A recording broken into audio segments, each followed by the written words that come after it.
పరం శాంతి.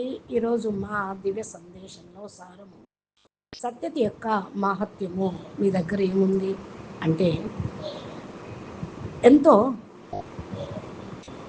మహిమ కలిగిన సత్యత అనేది సత్య జ్ఞానంలో ఉంది.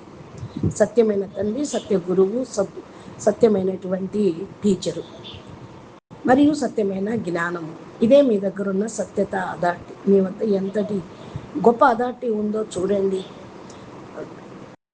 సత్ గురువు ఆత్మలకు బేహద్దు ఆత్మలకు జ్ఞానం ఇస్తూ ఉన్నారు, సద్గతిని ఇస్తూ ఉన్నారు.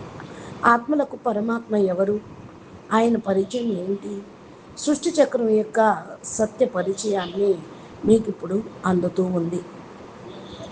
కాబట్టి సత్యమైనటువంటి టీచర్ ద్వారా మీరు సృష్టి చక్రం యొక్క సత్యమైన జ్ఞానాన్ని పొందుతూ ఉన్నారు.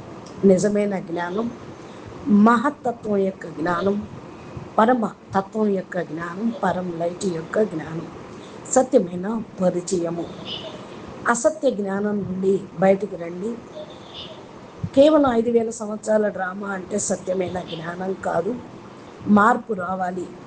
కాబట్టి ఇంకా ఏబిసిడీలు నేర్చుకోవటం కాదు, పిహెచ్డి విద్యను పొందండి. ఇది బేహద్దు పాఠశాల. బాపు టీచర్ సద్గురువు ఈ యొక్క బేహద్దు విద్యని నేర్పుతూ ఉన్నారు. ఆత్మలో సత్యం యొక్క శక్తిని నింపుకోండి. సత్యత యొక్క శక్తి ప్రకృతిని పంచతత్వాలకు అతీతంగా తీసుకుని వెళ్ళి సత్వ ప్రధానంగా మార్చేస్తుంది. బేహద్దు లోకాలను పూర్తిగా పరివర్తన చేస్తుంది, ప్రపంచాన్ని పరివర్తన చేస్తుంది. ఇదే సత్యత శక్తి. సత్యమైన జ్ఞానం దాదాజీ దగ్గర తప్ప ఇంకెవరి దగ్గర లేదు. పరం శాంతి. పరం శాంతి. ఈరోజు